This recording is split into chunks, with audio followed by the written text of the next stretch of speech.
Hello, everyone, and welcome to Keep You Company. My name is Lena, your host.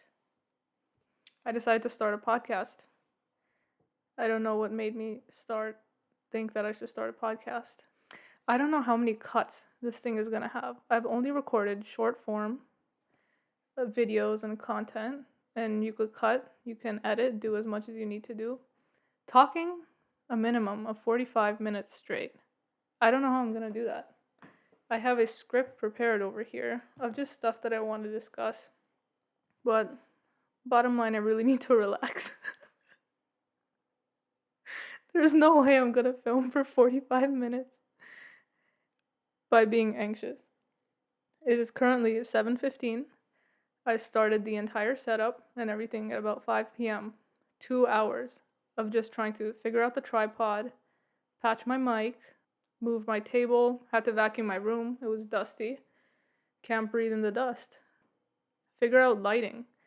I didn't want to have the big light on. I hate white light. It makes me nauseous. It makes my head hurt. So I have a side table lamp on right now, and I also have a lamp. It's still freaking me out. I don't know. I'm sweating. I'm always cold, always freezing cold. It's winter here. I live in Canada. My thermostat is always at 75 degrees, but right now it's at 73. And I could hear the vent going off right now, and I'm worried I'm gonna start sweating again. It's okay. There's no way. I'm gonna watch this back and I'm gonna regret everything. I have everything written out here. I have 5 pages of content and topics and stuff I want to discuss. We'll get there. Let me just adjust myself for a second. So the idea of a podcast came to my mind about a week ago. At first I thought it was ridiculous. Whoa. I can't keep doing this. I'm pausing 5 minutes between sentences. Yeah, so 2 weeks ago, I had the idea of a podcast pop into my head, and I'm like, oh, you're being crazy. So I kind of just dropped it, and then 2 days later, things just kept popping up into my head. Then I pulled out my laptop, I just started typing some stuff up. I'm like, if I can piece something together, I can piece something together. Then the name came to my head, Keep You Company. What do you mean by that? I really don't know if I'll deliver anything of substance through my podcast, but I can keep you company. I'm like that dull coworker that plops next to you during lunchtime. You can't escape them. You don't want to get up and leave because you're going to feel guilty because they're a good person, end of the day. That's kind of the vibe I'm going for here. I don't care if you watch me out of guilt. Hopefully you just watch me. This is also kind of just a shot in the dark. Now there's so much content out there. There's so much of every kind of content, every category. But yeah, it's just a shot in the dark trying a podcast. They may not go anywhere. I kind of have 2 episodes worth of stuff planned. But depending on how it's distributed, there's like a whole thing that I just wasn't aware of. I'm just gonna try. I really don't know. In terms of my setup, I'm in my room right now. I moved my bookshelf just so I could have one plain wall. Decoration. I got some fake flowers just on the wall. I really don't have anything set up too well at the moment. It's okay. These. I found these at the dollar store. Also on my table if you're an audio listener. They're like these motorcycle toys, but they're of animals, wild animals. So I have a lion, a hippo, a tiger, and an elephant. They're these racer toys. African lion safari on wheels is what I like to call it. You remember African lion safari? The GTA, it's like this safari that I think every kid has been to. Here's the thing. I can talk to myself for about 30 minutes at a time, okay? Until I get exhausted or concerned at how long I've been talking to myself. So I was like, why not just do it into a mic? Oh my god. In terms of how I'm filming, my mom just switched her phone recently, so I'm using her old phone to film, meaning I have my phone right next to me over here if I need to check anything or if I get any important calls. I have my 1-liter water bottle within arm's reach. I take it with me everywhere, wherever I go. I don't care. It's kind of funny because it's so heavy, but I went to a cafe with my friends like a week ago. I'll carry it with me. I don't know if it's just me. Where are my water people? We walked in and no one carries water with them. They didn't have water. And I think we were there for about 2 hours. I ordered a coffee. Best latte I had of my life ever. What was the name of this cafe? It was somewhere in Mississauga. Give me a second here. Give me a second. Let me Google it. Buka Maranga Cafe and Catering. Yeah, in Mississauga. Now, when it comes to coffees and stuff, I don't know. This was the best latte I ever had. I ordered a plain latte and I said, "Oh, can you add some French vanilla into it?" And they're like, "Okay, a shot of French vanilla." It was delicious. My heart was beating out of my chest, through my jacket. I was sweating. I was so caffeinated, but I had to order something. I wasn't in a smoothie mood. I don't really like cold things. I like warm beverages, especially, in the winter time. I'm kind of veering off of topic here. I'm fine with it. It's okay. Is my recording still going? Yes. What was I talking about? Water consumption. Yeah, I'll carry this thing on my hip like a 2-year-old child. It's so heavy. It's a 1 liter water bottle. Through the time we were sitting there, I nearly drank the whole thing. My friends didn't get water once, so I don't know if I'm just special or. I mean, there's a whole trend with the Stanley cups and the Yeti cups. Yeah, people like their water. I need to be hydrated at all times, or my face will get dry. I'll get irritated. Just before I started filming, I went downstairs and I drank 2 big glasses of water because I'm like, I need to relax and my face is getting dry. So, riveting information, I know. When I was typing out this brief script that I have, I got a video in my subscription box. It was basically a guy just memeing on podcasters or people who want to start podcasts. It hit too close to home. Each and everything. Like, topics. How are we going to pick topics? The actual setup of filming. Oh, you need a mic, you need this, you need that. Yeah. And also, there's the uncertainty of, like, will this get any traction or not? I mean, not a big chance. All you can do is try. In terms of posting on YouTube, I remember I had one short that just trended for a couple of hours. And it's weird when your channel's like a ghost town, you don't get any views, no comments, nothing. And then all of a sudden, it was just in a matter of a few hours, I got, I think, like 250,000 views around there. All of a sudden, people are interacting with your content. They're asking questions. It was a video of me making yogurt.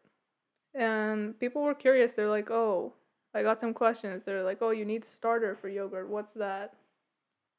Right, validation. You get a sense of validation when you finally get a few views and people start, interacting with your content. Everything you're doing has purpose all of a sudden. That's another thing, purpose. What about it?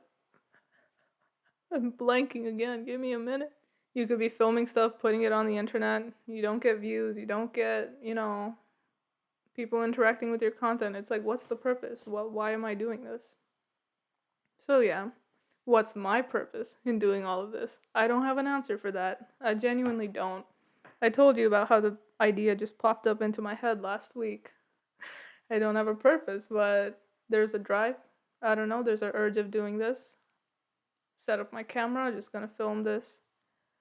Put it up and see what happens. I don't know. I guess drive is all you need sometimes. That could be enough. I really don't know. It's okay. Yeah, there are gonna be a couple cuts in this, I'm sorry. We'll figure it out eventually. I'll get comfortable. Podcasts that I have been listening to lately. I could touch on that. Broski Report, of course. I love watching her. Brittany Broski. She's so funny. She's so funny. She's so relatable. She's so real. I think that's what it is. She's just so real. Are you supposed to do this? If you have a podcast or something, are you supposed to mention people that you like watching? I don't know, because if they do something or whatever, and then it's like, oh, you support this person or whatever, but I don't care, whatever. Yeah, I was watching one of her podcast episodes, and then I clicked on the description, and at the real bottom, there was a bunch of hashtags. You know how when you upload a YouTube video, you have the option of putting in tags just to help people find your video, or if it can get into the algorithm, something. And I was like, she's established, she has views and all of that. And it's just funny seeing all these tags in the description because I know what that feels like. It humanizes people. It's like, okay, we're all just trying to do the same thing, no matter, how many views you have, how successful you are. Yeah, that's just the way that these platforms function, social media functions. It's like, you could see the desperation progressing through people's hashtags. Because I know that exactly. Every time I upload a video or something, oh, maybe using the right tag can get me into the algorithm for a few seconds, but yeah, unfortunately, that has not been working as of lately. Second podcast, Out of Character, with Martin and Hamza. I found them, I think, maybe about a month ago. I got just a clip of them on my TikTok, and I was like, oh, this seems funny. Then I found them on YouTube, started watching them. I really like it. It's just cozy. It's simple. It's funny. I think they're both really talented. It's just a matter of something landing in your feed. A clip of their podcast just landed into my TikTok feed. And then I discovered their channel and I'm like, wow, I really like their work. I love their setup. They have pets and they're always coming in and out of frame. It's just so cozy. I love it. Give me a second. Let me take a deep breath here before I continue. So what have I prepared today in terms of material for episode 1? A list of things that I hate. It's a new year, it's January. What's a better way to start off the new year than with a list of things that you absolutely hate and that I think shouldn't exist? Starting off, number 1, really strong, bagged milk. I don't know if Americans know about bagged milk. I live in Eastern Canada. I live in Ontario. Our milk does not come in plastic jugs. It does not come in cartons. It comes in a bag. I'm 21. I was born here. You'd think I'd be used to it now. I don't know. I think we're just avid milk drinkers. That's why it disturbs me so much. We get these huge bags. They're 3 packets, 3 individual packets in them. And it's about like 4 liters. The 3 divided. I don't know. So you buy this big bag of milk. And then you buy a plastic jug. Everyone has milk jugs. You buy a plastic jug. And then you take an individual packet. You put it in and then you gotta cut the end off, and that's how you store your milk in the fridge. It's just this open packet in a jug. I have written down here, even describing it is pissing me off. There is no logic. Why is it in a bag? I don't get it. So what exactly do I hate about it? Number 1, it's inconvenient. The whole process I just described. It being in a bag, having to buy a separate plastic jug. When it comes, in a plastic jug, how it should be. Screw the cap back on, it's airtight, it's not going to spill all over the place, and you just store it. Number 2, it's messy. The bag's always going to be open, because you cut it, you just put it in the jug, and that's it. Sometimes when you're pouring it into something, it'll just flop around, and you'll overpour or do something like that. It just doesn't make sense. When plastic jugs exist, I don't get the concept of bag milk. Okay, and number 3, probably the biggest one, is just gross. Ever smelled a dairy fridge in the grocery store? Yeah, not pleasant. Bag milk is like that, but worse. The bags are always kind of wet. So you go into the dairy fridge, pull out the bag. Why are the bags damp? Okay, they smell bad. They're wet and they smell bad. It's just 2 in 1. So what my family does, those really thin plastic produce bags that you find at the grocery store? We get those and we put the bag of milk into that thin little transparent bag, and then we put it in our fridge. So it just doesn't stink up, or if the bag itself is wet, it smells bad. Your hands smell afterwards when you touch them. It's gross. I don't understand. Yeah, I haven't heard a lot of people talk about bag milk or that they hate it or anything like that. I think they're just not avid milk drinkers. My family, we are Punjabi, North Indian. If you know, we clear out the shelves in the store of dairy. I remember in grade 11 one time, what were we talking about in class? This was my law class. Something about dairy, something... And one of the kids goes, hang on. I gotta apply Vaseline. My lips are getting dry. Yeah, we were talking about grocery stores and milk or something. One of the kids goes, yeah, why do you guys clear out all the milk? He wasn't Indian or anything, but... Yeah, I was curious, and our law teacher went out. She's like, listen, we gotta make yogurt. Our tea is made with milk, cha. So, yeah, that always has milk in it. We're just huge dairy consumers. Butter, if butter ever goes on sale, the first thing, you can go to the butter aisle, it'll just be full of Punjabi people. I can speak for my own people because, that's just what we do. Is this a plea? Is this me begging But I hope we can see containerized milk in Eastern Canada. People in Vancouver, they have it good in the West. Normal, just plastic jugs of milk. They're clean, they're dry. You can shut them, they'll be airtight. How milk is supposed to be, basically. The plastic containers are recyclable. I don't know if the bags here are recyclable. I think most people just end up throwing them in the trash. That's more stuff in the landfill. Plastic jugs you just recycled. And yeah, just buying milk. Just handling milk, it won't feel like you're touching a biohazard all the time because it's wet and it smells bad. Every time you change the little milk bag, you gotta wash your hands because it's nasty. Important, critical, crucial topics we're discussing here. That was a big one. Let's take a breather. This is Tiger Balm, by the way. Smells good. It's great for joint pain. Number 2, I don't know how much this is going to resonate with people of our generation or if it's too niche. Older appliances, specifically washing machines. I hate modern appliances. I hate modern washing machines. So I don't know if you remember old washing machines, they were top loading. They had an agitator in the middle, that little rod with the ridges that like moves your clothes around. It would pull them under the water, make sure they're being cleaned properly. You could select the load size, the level of water that you need for the amount of clothes that you're having to put into the machine. Small, medium, large, simple stuff, pure simple stuff. Back from a time when people feared God. The duration of cycles was much shorter, so within 45 minutes, I remember you can have your clothes clean, throw them into the dryer, nice and simple. So it kind of started. My grandma, she had an old washing machine. I looked it up, the model. It was GE and it was from the 1970s. So this thing was ancient. It had an option for the rinse temperature.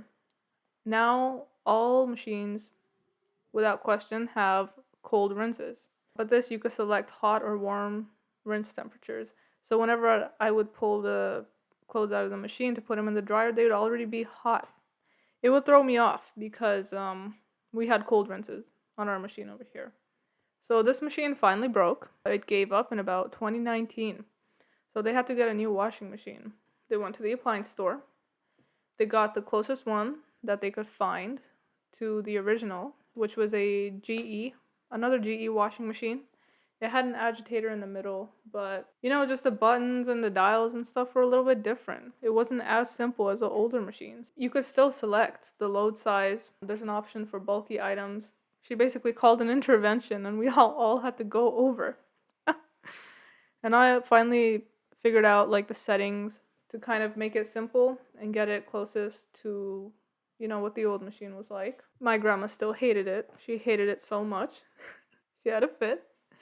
And then my grandpa suggested if we can go down to the scrapyard or something or see where the people who removed it, where they took it to. And if we could possibly get that machine back somehow. That wasn't an option. We couldn't do that. My dad took him to another appliance store to show him all the machines and be like, this is just how they come nowadays. You can't get older design. So they finally had to settle down with the new machine. I can say though, the model that they got is still quite straightforward and simple. Select the water level, select the rinse or whatever you need to do. It's simple stuff. Now, I can say I didn't fully understand my grandma's sentiment back then. I thought she was overreacting a little bit. It's okay. Next year, 2020, our Whirlpool washing machine broke. So our washing machine was from, I think, the early 2000s. So we were able to repair our old machine a few times. Just replace a part here or there and it would just keep working. That machine was lovely. Very simple. Select the load size. Select 1 or 2 rinses, however you want it. It had a nice agitator. It would move your clothes around. It was perfect. Like it could complete a load within 45 minutes. It was great. So our old Whirlpool washer reached the end of its life in 2020 when it took its last breaths. I tried to get as much laundry I could have gotten done in that one time because I knew what happened with my grandma's washing machine. I was like, I do not know what this new appliance coming into our house is going to be like. So I washed my blankets, bedding, curtains, everything possible. So what happened was the bearings inside the machine completely broke. So the drum, when it would spin, it would smash around. in the physical machine, in the machine itself.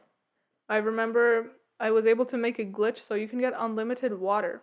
If you just held the dial between the load size that you had selected, the water would just keep flowing in and you can fill the drum up as much as you need. Which is what I used to do when I used to wash blankets and stuff. Just get a little bit of extra water in there. Add a little extra soap so it's just nice and clean. This was another funny thing.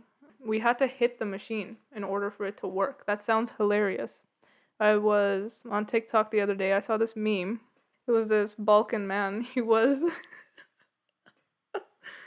whacking this television with, a wooden stick. It looks hilarious. It sounds hilarious. The TV started working again. It was like staticky. It was buzzing. And then he just started hitting it. After about 10 hits, it started running perfectly fine again. And I'm like, these things happen in real life because our old washing machine, you would put the lid down, okay, it's ready to run, it just wouldn't run. I don't know if it was an issue with the sensor or something like that. So you had to whack the lid in a certain way for the machine to start running. Now, I was the only one who knew how to do this. No one else in my house could figure it out. You'd put the lid down. There was a certain part of the lid that you would just have to smack on, and then the machine would start running. It was fine. Me and the machine had an understanding. Me and the machine had a connection. So, it feared me, but it knew that I loved it a lot. If ever my parents and my brother were doing laundry and the machine would just stop running, they would call me downstairs if they couldn't figure it out the first few times. And I would hit it and it would immediately start running again. So that's the story of our old machine. Our machine completely broke. My dad and my brother opened it up and they saw that it was just completely rotten kind of from the inside. There was no way that it could be repaired, no matter what we did. So we had to buy a new machine. What my brother did, he researched machines and he found some Maytag one that was kind of similar. It had an agitator, stuff like that. But my dad last minute decided to get this Samsung top loading machine. Didn't have an agitator or anything like that. But we had finally gotten our new washing machine. I didn't have high hopes.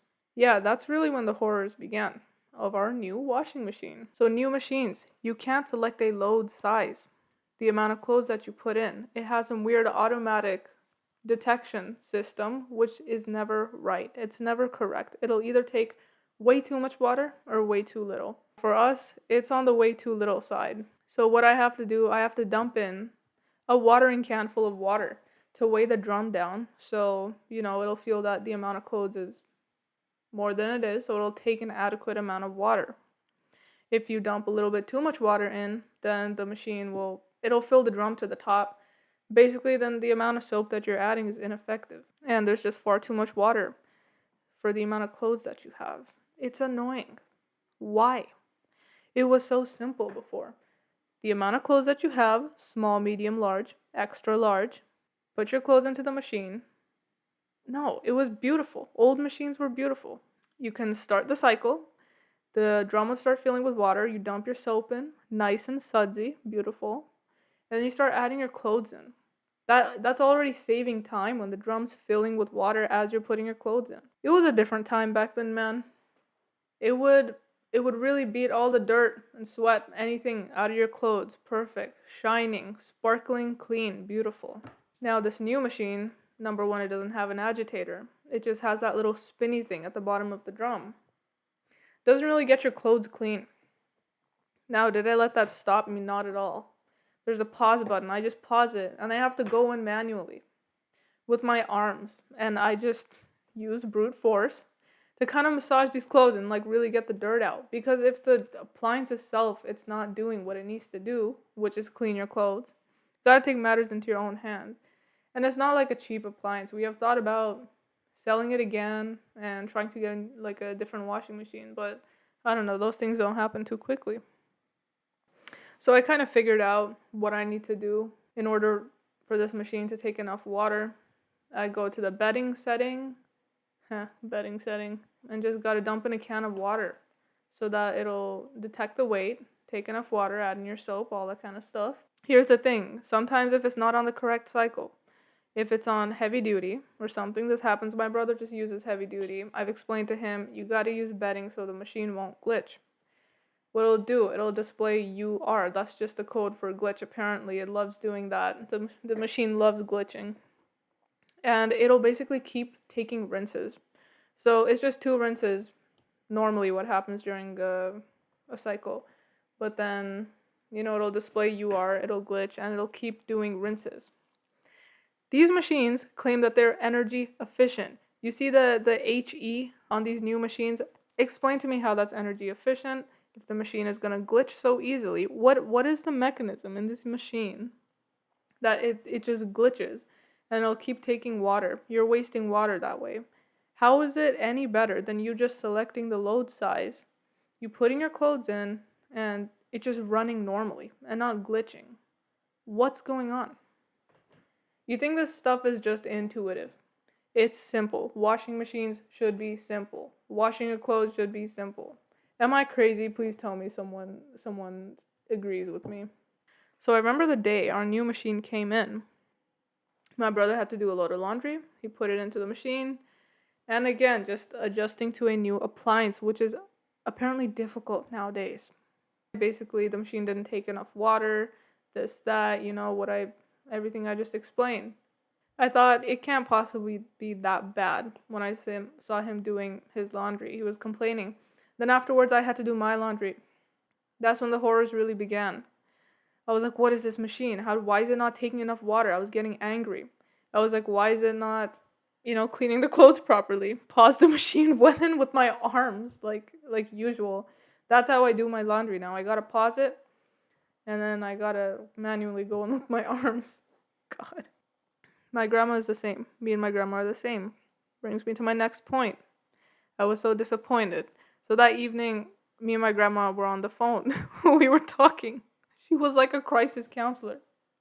She knew exactly what I was going through because that's what happened to her the year before when they got their machine. So I had basically taken my robe and my towel or something out, and I was like washing it by hand in the laundry, the tub we have in the laundry room. And then she was like, listen to me, you can't do this forever. You can't wash your clothes by hand forever. It's just not possible. She's like, listen to me. Does the machine take enough water?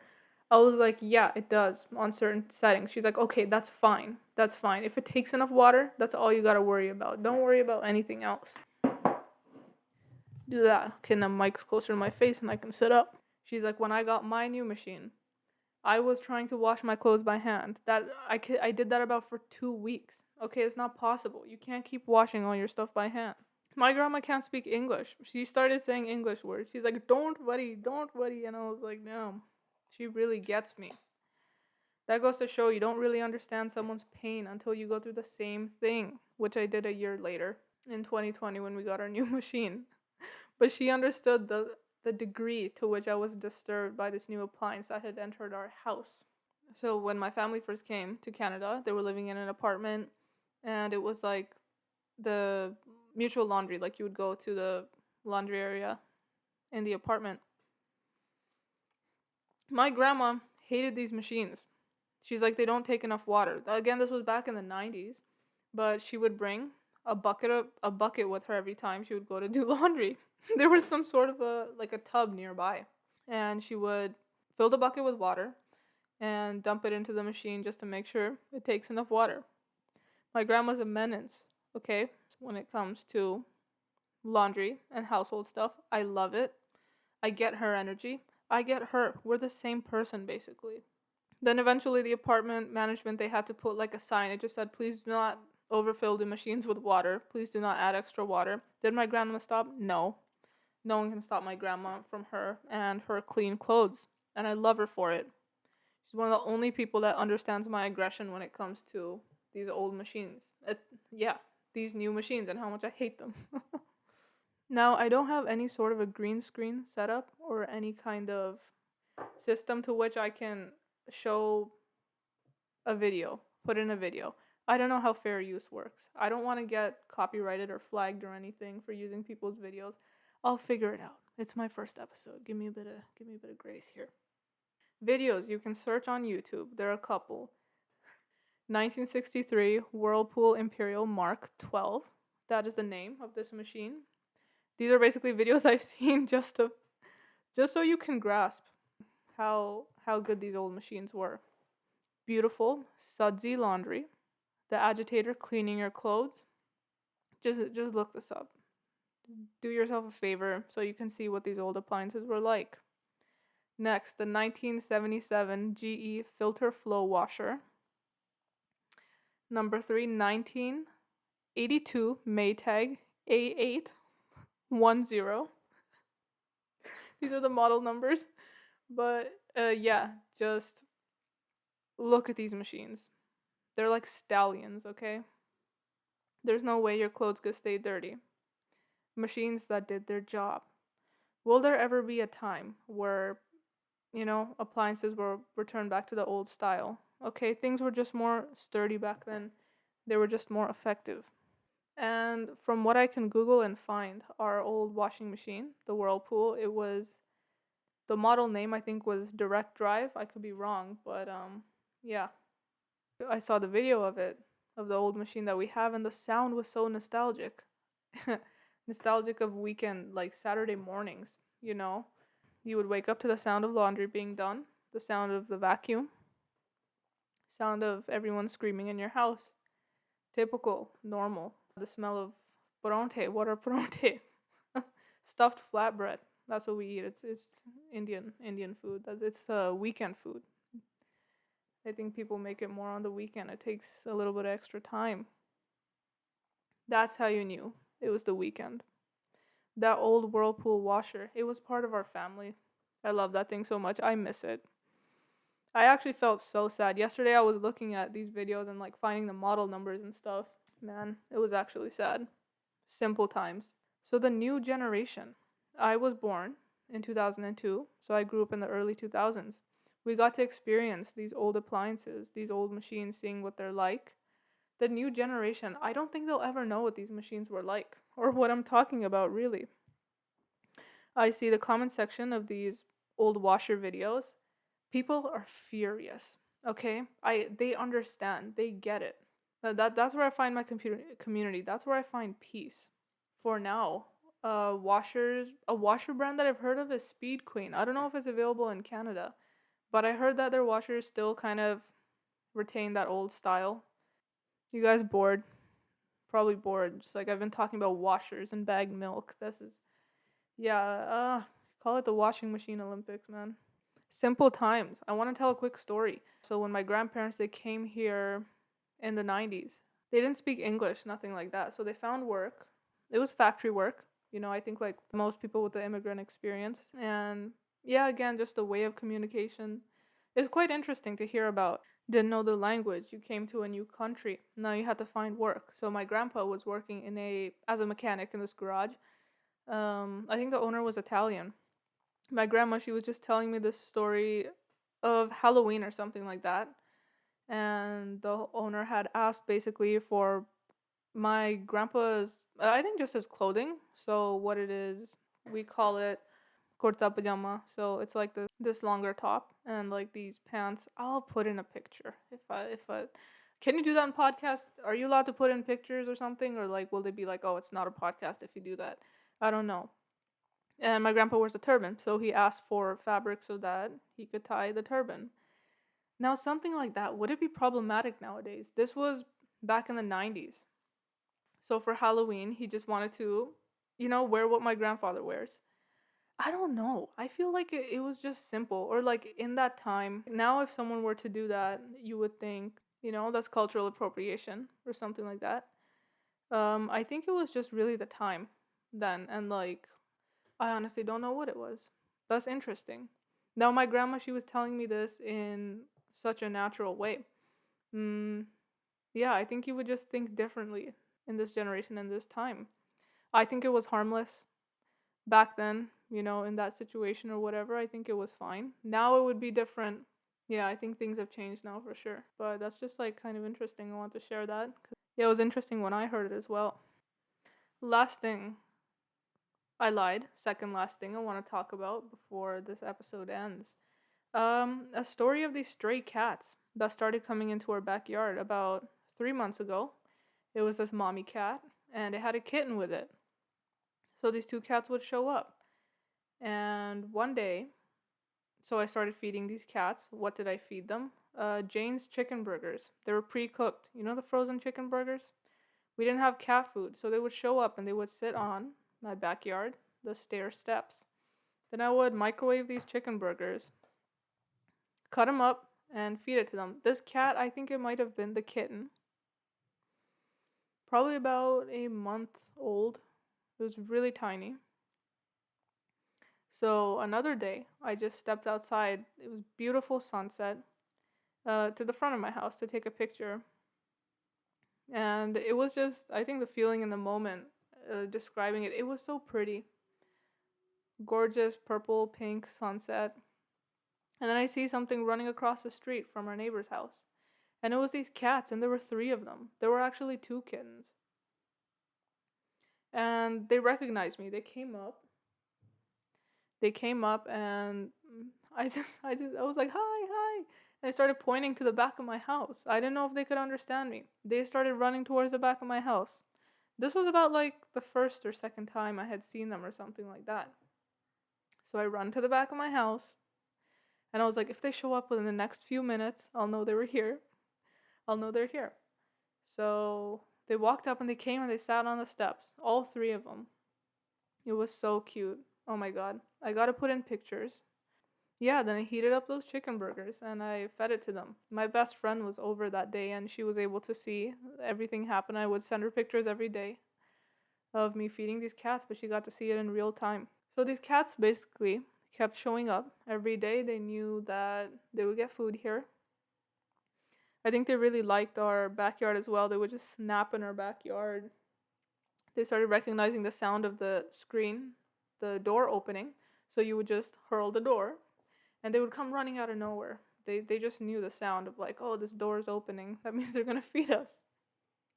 So my dad initially, he was like, stop feeding these cats. Stop feeding these cats. They're going to start relying on us for food.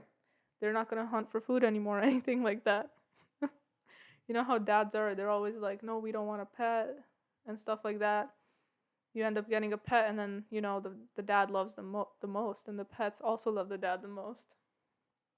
So, my dad started seeing these cats showing up every single day. And he was the first one to be like, do we have cat food? What can we feed these cats? So eventually we started buying cat food then. I remember calling the animal service people here. Oh god, I have to cut again. Do I have something to like chew on? If I have Halls or something.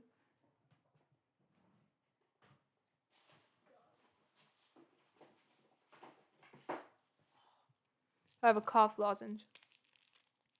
This happened to me. I met my best friend after, a few months.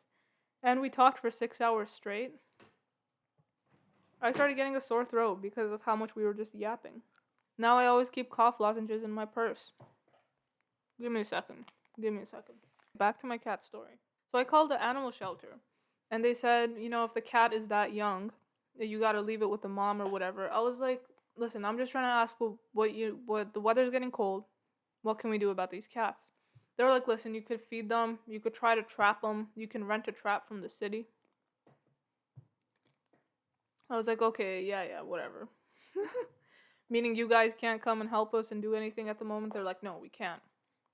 Because the previous year, there was a cat in our backyard. He was like injured. It had like cut marks on its neck and stuff. It would just sleep in our backyard. I actually went up and I was able to pet it and everything like that. It was fine. It was friendly too, so they were able to capture it really quick. But these cats, they were running around active, so that wasn't really an option. So we eventually started buying cat food, feeding these cats every single day, super quick. Just the ranking. Cat food smells horrible. Their favorite brand. Number 1 was Whiskers. I don't know what it is. Beef stroganoff, the beef dinner and gravy. They love that one.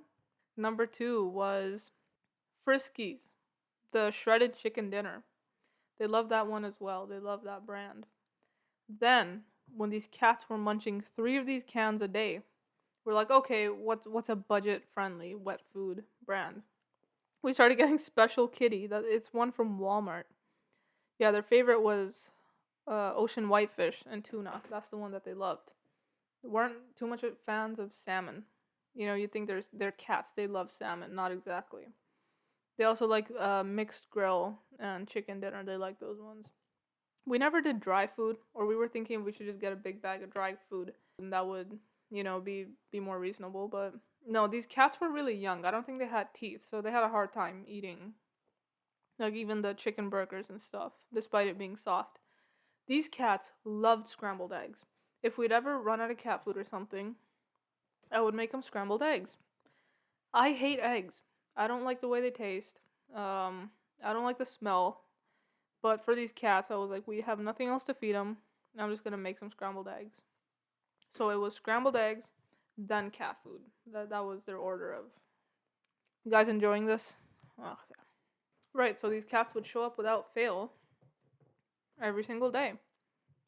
Then, if the weather was a bit colder, if it was raining or something, I think they had a hiding spot. They wouldn't really show up. But after some time, it was just the one of the kittens that would show up. The mom cat and the other baby, they stopped coming for about a month. So me and my mom, we tried to capture these 3 cats at one point. We just started bringing the food closer and closer to the house. We brought the food in. It was hard. We finally got them in. We tied this string to the door handle. My mom stood in the other room, and we were able to shut the door. The cat started panicking though, especially the big one, the mom cat. It started jumping on the chairs. It jumped on our blinds, nearly tore them out. And we're like, okay, this is just not something we can manage. We open the door, we let them out. It's like, it's okay. The big cat was like body slamming into the glass, bro. We're like, nah, there's no way that this can go well. So, after some time, one of the mommy cats and the baby stopped showing up. So for just a month, it was the really fluffy, small baby cat. And it was hard to look at because it was cold. It's like January here now. This is from about a week ago what happened. We're like, okay, if we could possibly just capture this one cat. It became comfortable with me. I was able to pet it and stuff. And then it was really scared again. Naturally, they looked a little bit sick, being out in the cold all the time.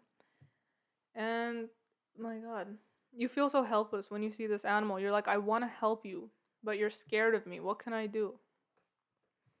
So, yeah. I just tried to keep giving it food, stuff like that.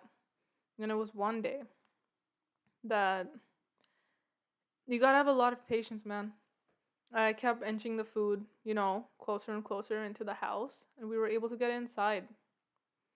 Now, my mom was home that day as well, and we tried the whole string technique again of tying it to the door handle and trapping it. So we were worried that it was going to panic a lot again, which it did, but we were really scared. We're like, it's going to run for the door. We don't want to hurt it.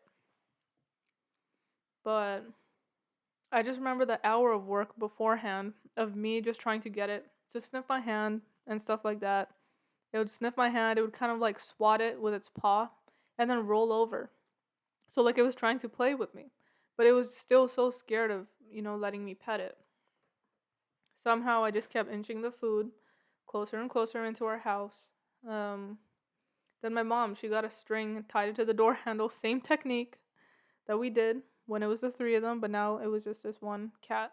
It was supposed to snow really hard that day as well. It was supposed to be a full-on blizzard. I just remember the scene of me sitting on the ground. Okay, this is what it had come to. Me crouched on the ground.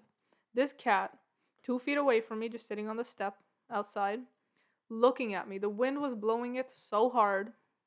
It was a couple hours before a blizzard. It was shivering. It was so cold, and it was just looking at me and meowing. I felt so bad. I'm like, I'm trying to help you. What can I do? So then, we did the whole string technique again. Brought the food in really carefully. My mom, she stood in the other room. I could see the cat. I distracted it.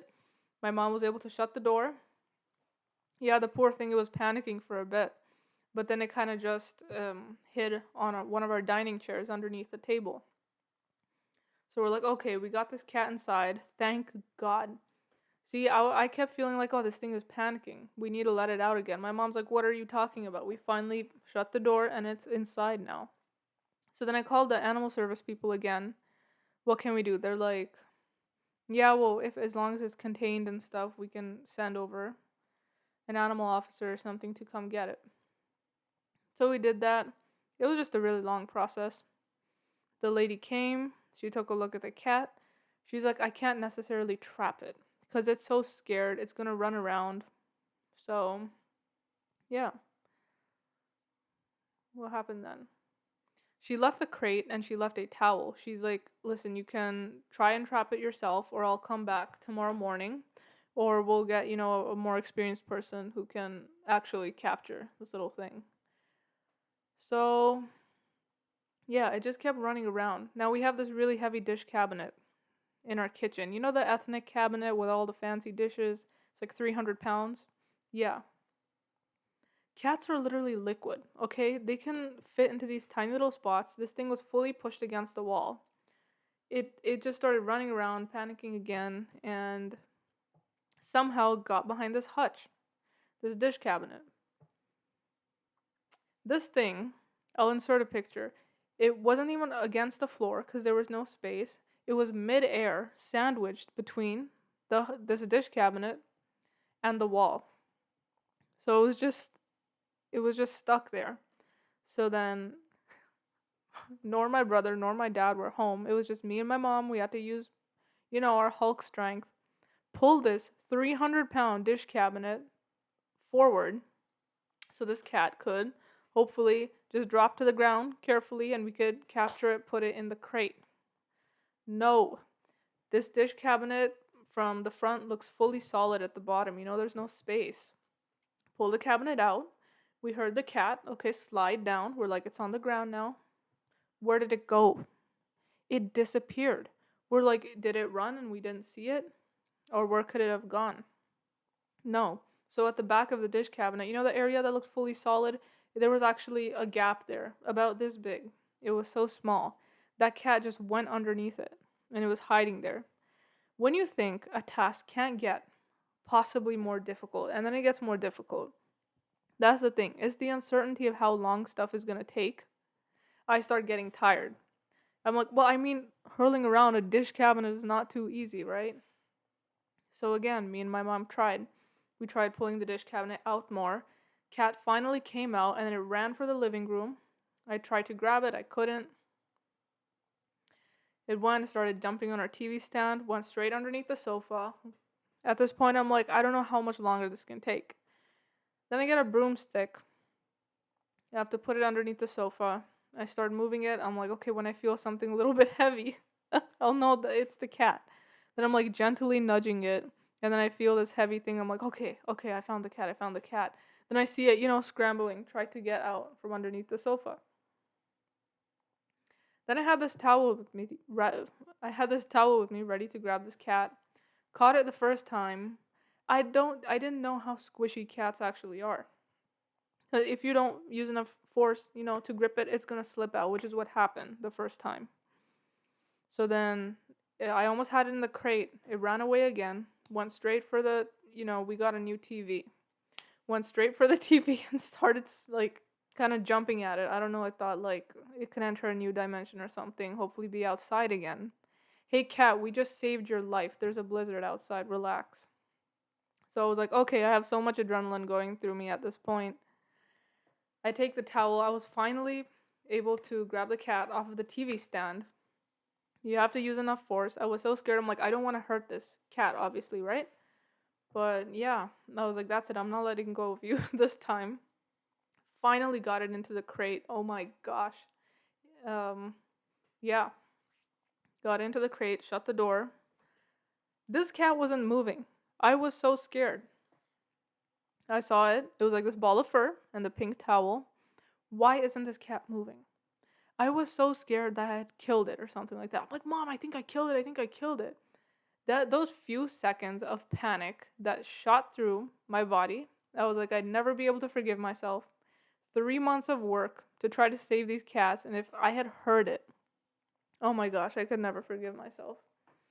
Then I open like the little door and I just move the towel slowly, and the cat props its head out and it's like fully alert, it's looking around. It was fine. I think it was just scared. The relief I felt, I'm like, oh my god, thank goodness this cat is okay. Then we're like, okay, you're fine. You're in the crate.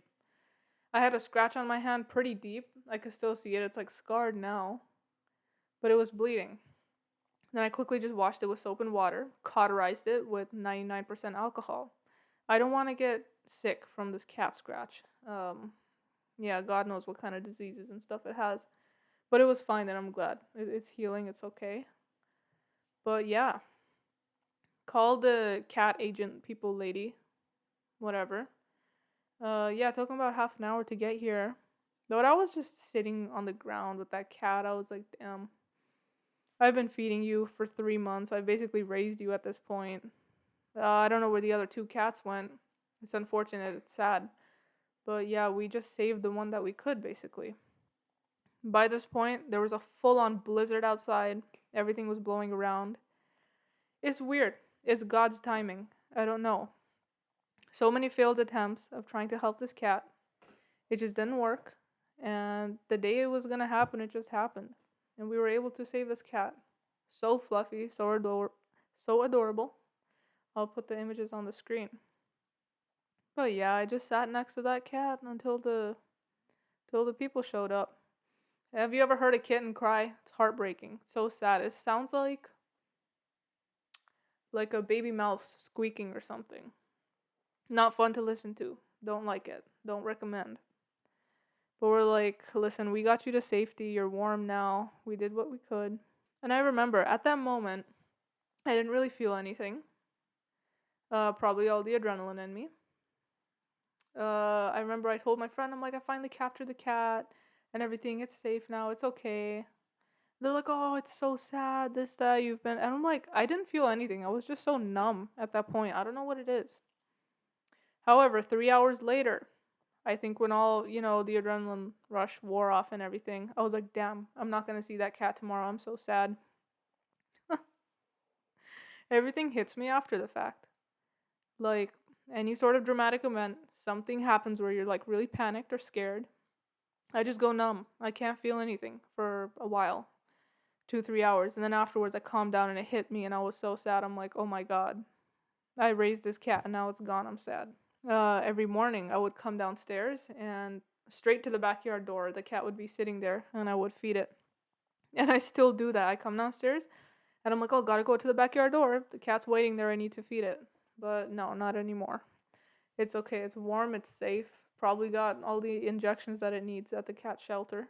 So, yeah, we were able to save one of the cats. I hope the other two were also captured and sent to the shelter or something like that, and they could all be safe and reunited. But yeah, that is the story of these cats. I was downstairs and on our TV stand where the cat was jumping around where I caught it from, there's like this little tuft of hair still left there. And I'm like, I didn't want to throw it out. What's wrong with me? I'm like, this is the last memory I have of this cat. Ugh, relax. But yeah, no.